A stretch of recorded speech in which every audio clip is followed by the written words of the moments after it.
Американскиот председател Доналд Трамп на крајот од неговата интензивна кампања за изборите во Конгресот оцени дека всушност ова гласање најмногу се однесува на него. I mean, whoever even heard of midterm? They don't even know what it is. I've had a lot of people say, I don't know what midterm is, but now I'm watching every single minute and I'm going out to vote.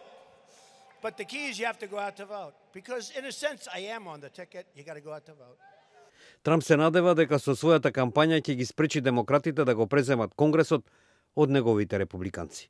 Тој како впрочем и главниот во кампањата на демократите, поранешниот председател Барак Обама сметат дека на овие избори се работи за иднината на земјата.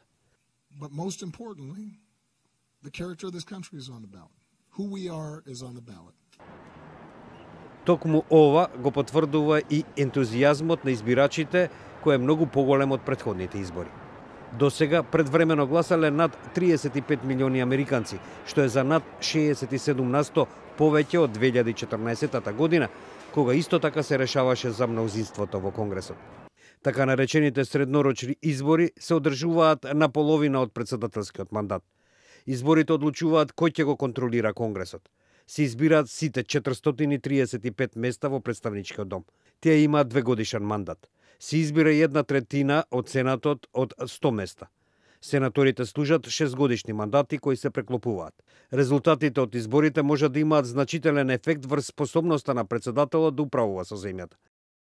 Пред среднорочните во изминативе месеци се одржуваат така наречени примарни избори. На нив гласачите го избираат својот најпосакуван кандидат од секоја партија, кој потоа излегува на изборите, кои се одржуваат во вторник по првиот понеделник во ноември. Овој пат традицијата е на страната на демократите, бидејќи партијата на оној што е во Белата куќа главно ги губи изборите за Конгресот на средината на неговиот мандат. Анкетите во текот на оваа година и даваа предност на Демократската партија.